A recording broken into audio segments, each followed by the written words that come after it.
तो हेलो नमस्कार जय हिंद साथियों। स्वागत है आपके अपने YouTube channel learn daily by Arpit sir. तो आशा करेंगे आप सभी अच्छे होंगे और मेरे साथ मस्ती में पढ़ाई कर रहे होंगे। तो आज जैसा कि कल पढ़ाया है फ्यूचर परफेक्ट टेंस, उसके जो बिफोर वाला पार्ट था सिंपल एवं नेगेटिव सेंटेंसेस, वहाँ बिल्कुल ठीक से समझा दिया है, अच्छे से आप लोगों को समझ में आया है, आपने बढ़िया से पढ़ा है। ठीक है, तो आज बात करने वाले हैं फ्यूचर परफेक्ट टेंस के आफ्टर वाले सेंटेंसेस पर, बाद वाले सेंटेंसेस। आखिर आफ्टर वाले सेंटेंस क्या होते हैं, कैसे बनते हैं, इन्हें कैसे बनाया जाता है, हर एक टॉपिक पर धीरे धीरे करके बात करेंगे और सब समझाने का प्रयास करेंगे। ठीक है, मतलब आफ्टर वाले सेंटेंसेस, बाद वाले वाक्य। जो हमारा कॉम्प्लेक्स के रूप में सेंटेंसेस होता है फ्यूचर परफेक्ट टेंस का, जो दो सेंटेंसेस से मिलकर, जो दो टेंसों से मिलकर बना होता है, वो उसके बीच में जो कंजंक्शन के रूप में बाद आएगा, अर्थात इंग्लिश में ट्रांसलेट करेंगे तब आफ्टर आएगा, तो उसे कैसे बनाएंगे, क्या करेंगे, बस उसी सभी के लिए रूल बताने जा रहा हूँ, एग्जाम्पल से क्लियर कराने वाला हूँ। बस आप लोग मेरे साथ बने रहिए, एकदम मस्ती से सीखते जाइए। सिंपल एंड नेगेटिव सेंटेंसेस, इसके सिंपल भी आज करवा देंगे और इसके नेगेटिव भी करवा देंगे। क्लियर? ठीक है, तो आप करते हैं शुरुआत। तो आप लिखिए रूल नंबर फर्स्ट। इसका रूल नंबर फर्स्ट क्या है? रूल नंबर फर्स्ट ये है कि वाक्य आपका लिखा होगा, वाक्य आपका लिखा होगा।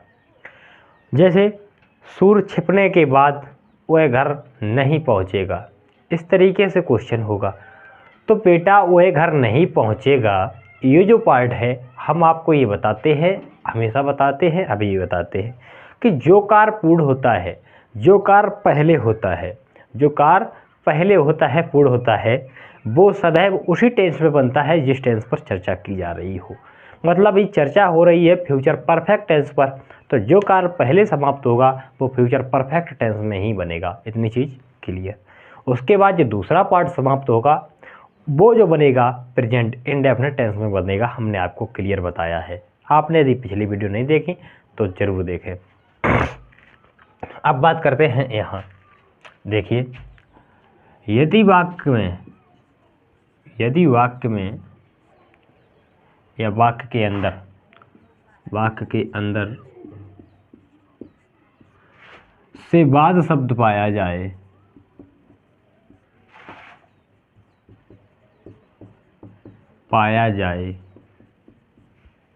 तो इंग्लिश ट्रांसलेट करते समय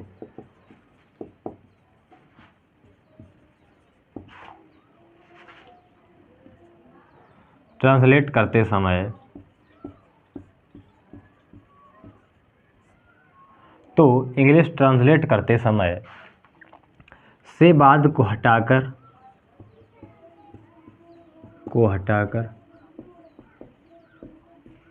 आफ्टर से जोड़ देते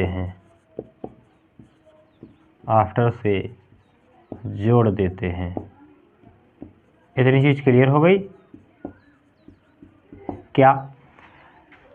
यदि आप हिंदी में कोई वाक्य लिखा होगा उसमें से बाद मिल जाए, क्या मिल जाए?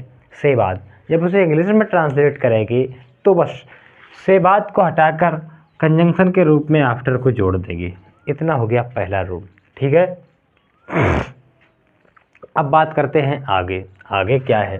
रूल नंबर सेकंड देखो,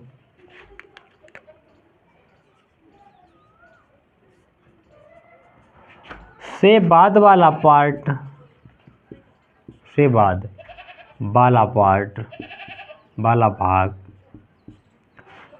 को पहले बनाएंगे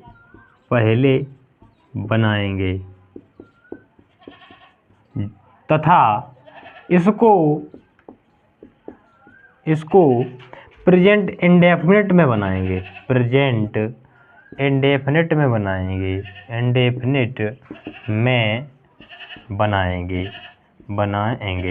इतनी चीज़ क्लियर हो गई होगी कि क्या, कि जो बेटा हमारा इंडेफिनिट इवन ही बच्चा है ना, जो इधर देखो, जो हमारा भाग होगा मतलब से बाद वाला, जो से बाद वाला, मतलब क्वेश्चन में लिखा होगा से बाद के उधर वाला जो भाग होगा वो प्रेजेंट इंडेफिनिट में बनेगा शुरुआती में। उसके बाद जो कंजक्शन जो हमारा आफ्टर जुड़ जाएगा उसके बाद जो बनेगा वो बनेगा फ्यूचर परफेक्ट में। इतनी चीज़ क्लियर हो गई होगी इसमें, ठीक है। अब बात करते हैं यहाँ रूल नंबर 3, निगेटिव भी इसी में करवा देते हैं। क्या? नकारात्मक वाक्य बनाते समय, और ध्यान रखना निगेटिव वाक्य प्रिंसिपल क्लॉज में ही बनता है, मतलब शुरुआत में ही बनता है। नकारात्मक वाक्य बनाते समय नॉट को हेल्पिंग वर्ब के बीच में प्रयोग लाएंगे। हेल्पिंग वर्ब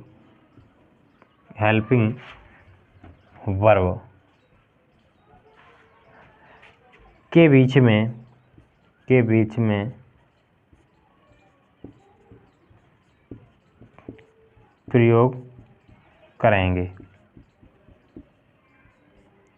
इतनी चीज़ क्लियर हो गई होगी बेटा। जब नकारात्मक वाक्य होगा उस नकारात्मक वाक्य को जो नई शब्द हिंदी में लिखा होगा जब उसे ट्रांसलेट करेंगे तो नॉट जो होगा उसे हेल्पिंग वर्ब के बीच में रखेंगे। मैंने आपको बताया है, जैसे विल हैव शैल हैव, तो will not have shall not have, इस तरीके से करेंगे, ठीक है। अब बात करते हैं आगे। या इतनी चीज़ तो आपको क्लियर हो गई होगी, ये तो आप जानते ही होंगे कि मेन वर्ब के थर्ड फॉर्म का प्रयोग करते हैं फ्यूचर परफेक्ट टेंस में, ठीक है। और प्रेजेंट इंडेफिनिट के तो रूल आपको हमने बताए हैं, ये भी बताए हैं। बस उन्हीं रूलों को देखते जाइए और वाक्य देखिए, एकदम मज़े से उड़ाते जाइए। कैसे बनेंगे? बिल्कुल सरल तरीका है, एकदम से समझ में आने वाला। तो बस मेरे साथ बने रहिए और समझते जाइए क्या है, कैसे बनेगा, ये क्या है। कुछ नहीं है, आराम से बनेगा, बस मेरे साथ बने रहिए, एकदम बढ़िया से क्लियर कर देंगे, ठीक है। इधर अब आप डाल लीजिए फॉर्मूला, ये आफ्टर वाला फॉर्मूला है, ध्यान रखना बेटा। फॉर्मूला ये कैसे बनेगा? फॉर्मूला का मतलब बेटा सूत्र होता है। ये कैसे बनेगा? जो आपकी प्रिंसिपल क्लॉज होगी, जो पहला होगा वो आपका किस तरीके से बनेगा, तो यहाँ देख लेना। इसमें जो पहला होता है वो होता है प्रेजेंट इंडेफिनिट में, बनेगा प्रेजेंट इंडेफिनिट टेंस। ये जो शुरुआती वाला, जो उधर वाला के बाद वाला जो पार्ट उठ के आएगा इधर, वो प्रेजेंट इंडेफिनिट में बनेगा और आफ्टर से यहाँ जोड़ दिया जाएगा, आफ्टर प्लस करके इस तरीके से। फिर जो बचेगा वो फ्यूचर परफेक्ट में कर दिया जाएगा, फ्यूचर परफेक्ट टेंस। फिर जो बचेगा वो फ्यूचर परफेक्ट टेंस में बना दिया जाएगा, ठीक है, प्लस करके। इतना ध्यान रखना, प्रेजेंट इंडेफिनिट टेंस, उसके बाद आफ्टर, उसके बाद फ्यूचर परफेक्ट टेंस, इतना ध्यान रखना, बस यही पूरा वाक्य बन जाता है, ठीक है।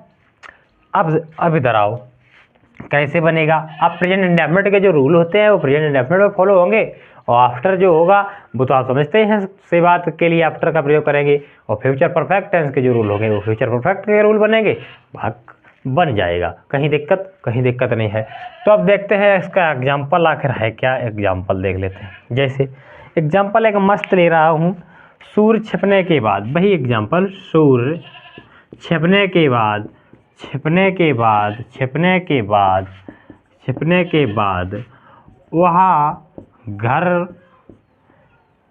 पहुँच जाएगा। इस तरीके से कुछ क्वेश्चन है कि सूर्य छिपने के बाद वह घर पहुँच जाएगा। तो बेटा देखो, इसमें दिया गया है के बाद, बस अब आपको कुछ नहीं करना है, ये के बाद पे ध्यान देना है, इसमें के बाद दिया गया है। अब इधर वाला जो पार्ट होगा, मैंने अभी आपको बताया है, ये इधर वाला पार्ट यहाँ आएगा और बनेगा प्रेजेंट इंडेफिनिट में, और ये वाला जो पार्ट है ये चला जाएगा इधर और बनेगा फ्यूचर परफेक्ट में। जैसा कि हमने अभी पहले वाले जो वाक्य पढ़ाए हैं उसमें आपको बताया था कि इधर वाला जो पार्ट होगा यहाँ फ्यूचर परफेक्ट में बनेगा, इधर वाला प्रेजेंट इंडेफिनिट में बनेगा, क्योंकि उसमें से पहले लगा था, इसमें से बाद लगा है। बस यहाँ कोई समझने की दिक्कत नहीं होना चाहिए, बिल्कुल समझ में आ गया होगा। कैसे नहीं समझ में आया होगा यार? के बाद इसमें लगा है, वह घर पहुँच जाएगा, तो इधर वाला पार्ट यदि के बाद लगा है, मतलब वाक्य में देख लेना, के बाद लगा है तो इधर वाला पार्ट यहाँ आएगा, प्रेजेंट इंडेफिनिट में बनेगा, ये वाला वहाँ जाएगा, फ्यूचर परफेक्ट में बनेगा, कोई दिक्कत। और दोनों वाक्यों को जोड़ने के लिए के बाद की अंग्रेजी आफ्टर लगा देंगे, बस हो गया। क्या है? क्या है, कुछ है इसमें? कुछ नहीं है, बता दो एकदम धुआं धुआं। तो बस बाकी को कैसे करते हैं, इधर वाला वह घर पहुंच जाएगा। तो बेटा देखो कोई लड़का है तो लिखो ही। अब बेटा घर पहुंच जाएगा, पहुंचना की तो आपको मालूम है, रीच। रीच। अब बेटा ये सिंपल यहाँ है तो यस या यस लगेगा, तो रीच, ही रीच। अब कहाँ पहुँच जाएगा बेटा, घर पहुँच जाएगा, रीच टू होम। ठीक है बेटा, वह घर पहुँच जाएगा, ही रीच टू होम। अब के बाद लगा है बेटा, तो के बाद के लिए आप आफ्टर लगा दो, आफ्टर।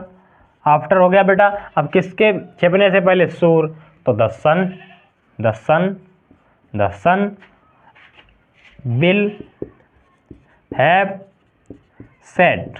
बेटा ध्यान रखना थर्ड फॉर्म सेट ही रहती है। ठीक है बेटा, तो सूर्य छिपने के बाद वह घर पहुंच जाएगा, मतलब he reach to home after the sun will have set. बताइए बेटा कहीं भी दिक्कत हुई हो मुझे बताएं। एकदम जो वाक्य था बस इस फॉर्मूलों को अपना, इस फॉर्मूला जो लिखा है इसको अपनाया और ये वाक्य हमने बना दिया, एकदम सरल तरीके से बन गया। समझ में आया या नहीं आया? एकदम क्लियर समझ में आया होगा। तो ठीक है, अब बात करते हैं इसके अगले क्वेश्चन पर। इसका अगला क्वेश्चन क्या है, तो देखिए एक एग्जाम्पल और लेता हूँ और वहाँ आपको क्लियर कर देता हूँ। ठीक है, बढ़िया से समझ में आता होगा, ये तो क्लियर है क्योंकि हर चीज़ को कंठस्थ कर रहा हूँ तो समझ में तो आता ही होगा। ठीक है, अब आते हैं आगे।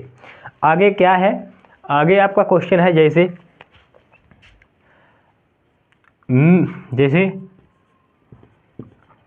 मेरे घर पहुँचने से पहले, अरे पहुँचने के बाद, पहुँचने के बाद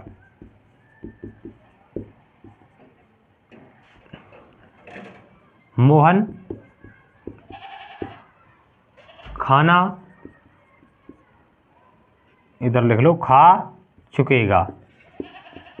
इस तरीके से कोई क्वेश्चन है, बस उड़ा दो चुटकियों में, क्या दिक्कत है। मेरे घर पहुंचने के बाद मोहन खाना खा चुकेगा, तो बेटा के बाद मिल गया, क्या मिल गया, के बाद इधर वाला उठा लाओ, यहाँ प्रेजेंट इंडेफिनिट डाल दो, मोहन, मोहन ईट्स, अब क्या खाएगा, खा चुका होगा, खाना, द फूड। अब बेटा के बाद लगा है तो मतलब आफ्टर, आफ्टर। अब मेरे घर पहुंचने से पहले, तो ठीक लिख दो यहाँ आई। अब यहाँ आप शैल हैव करना चाहें तो ठीक है, विल हैव करना चाहें तो भी ठीक है, कर लो, विल हैव कर लो या शैल हैव कर लो, शैल हैव। अब क्या क्या बचा है, पहुंचना, तो रीच्ड होम। ठीक बेटा, बन गया, क्या दिक्कत है बताइए। मेरे घर पहुंचने के बाद मोहन खाना खा चुकेगा, Mohan eats the food after I have reached the home, या I will have reached the home, कोई दिक्कत नहीं होगी। बताइए बच्चा, इतनी चीज़ आपको क्लियर हो गई होगी। मेरे घर पहुंचने, बेटा ये यहाँ आएगा, ये यहाँ बनेगा फ्यूचर परफेक्ट टेंस में, और ये वाला जो पार्ट है ये बनेगा प्रेजेंट इंडेफिनिट टेंस में, जो कि मैंने बना दिया है, आप लोगों को समझ में भी आया होगा। तो अब बात करते हैं इसके नेगेटिव सेंटेंसेस पर कि इसका नेगेटिव सेंटेंसेस क्या होता है। बस नेगेटिव सेंटेंस में भी कुछ नहीं है, क्या है कि वाक्य में नई शब्द हिंदी में पाया जाएगा, जब तुम इंग्लिश में ट्रांसलेट करोगे तो वहाँ नई शब्द जुड़ जाएगा, बस पूरा पूरा खेल खत्म हो गया। ठीक है, अब बात करते हैं नेगेटिव सेंटेंसेस पर। देखिए जैसे नेगेटिव सेंटेंसेस को एक मैं लेता हूँ, सुमन के खाना खाने के बाद, सुमन के खाना खाने के बाद, खाने के बाद, खाने के बाद मैं नहीं सोऊंगा, मैं नहीं सोऊंगा। इस तरीके से क्वेश्चन है। बताइए बेटा कर दोगे या नहीं कर दोगे? कर दोगे। के बाद मिल गया, इधर ले आओ, इसको प्रेजेंट इंडेफिनिट में डाल दो, तो मैं नहीं सोऊंगा। आई, आई निगेटिव वाक्य है, देख लेना भाई, वाक्य में नहीं शब्द पड़ गया है तो डू नॉट, सोना मतलब sleep, I do not sleep, I don't sleep. अब बेटा के बाद लगा है आफ्टर। अब सुमन के खाना खाने के बाद, किसके खाना खाने का? सुमन, तो सुमन,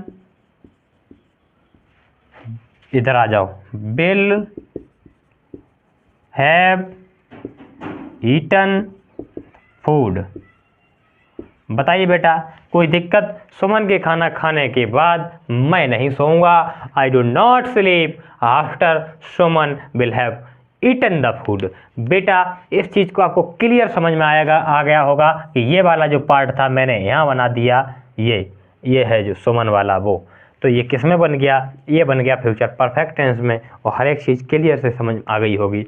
तो अब इसका एक और एग्जांपल लेता हूँ, वहाँ क्लियर कर देता हूँ, और क्लियर नहीं होगा तो दोबारा फिर समझा देता हूँ। देखिए ये थोड़ा जो हो जाता है ना लकीर वगैरह, इसमें तुम डिस्टर्ब होते हो गया 100%। नहीं, डिस्टर्ब होना नहीं है, हम तुमको समझाने का प्रयास करते हैं। सुमन के खाना खाने के बाद लगा था, ये वाला पार्ट यहाँ आएगा, ध्यान रखना, ये वाला जब पार्ट यहाँ आएगा तो प्रेजेंट इंडेफिनिट बनेगा। मैं नहीं सोऊंगा तो आई डू नॉट स्लीप, ये हो गया पूरा। अब के बाद लगा है आफ्टर। अब सुमन के खाना खाने के बाद बचा हुआ पार्ट था, तो Suman will have eaten the food, बस हो गया। क्लियर? बताइए किसी बच्चे को कोई दिक्कत? एकदम क्लियर समझ में आया होगा। ठीक है, तो अब एक एग्जांपल और लेता हूँ और बिल्कुल क्लियर कर देता हूँ, जो भी आप लोगों को नहीं पल्ले पड़ा होगा इसमें बिल्कुल कंठस्थ हो जाएगा। जैसे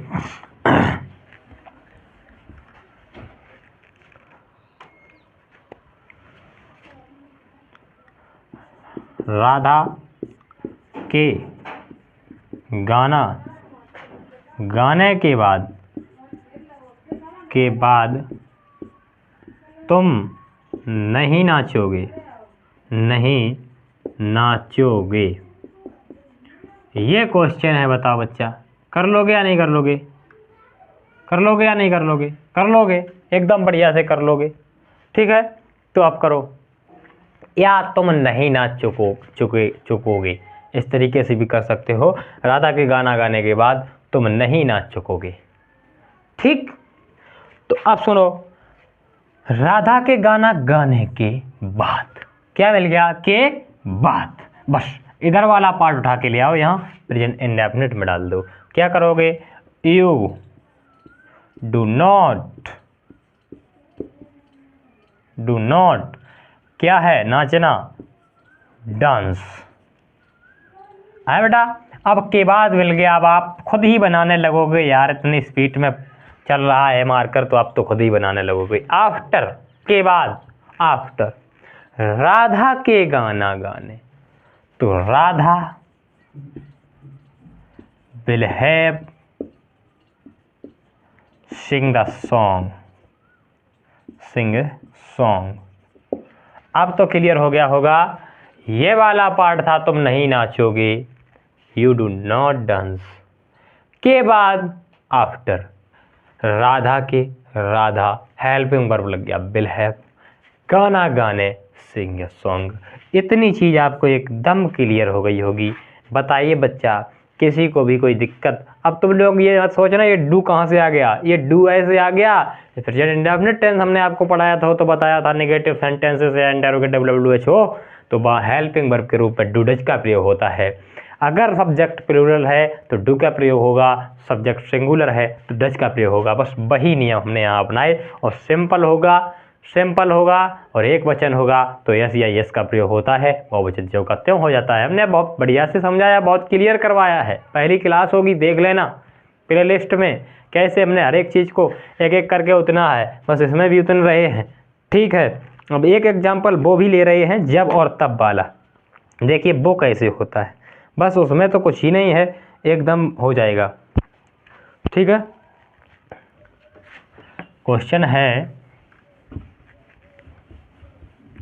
क्वेश्चन कुछ इस तरीके से है कि जब तुम यहाँ आओगे तो मैं घर जा चुका होऊंगा।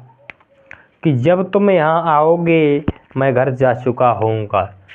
जब तुम यहाँ आओगे मैं घर जा चुका होऊंगा।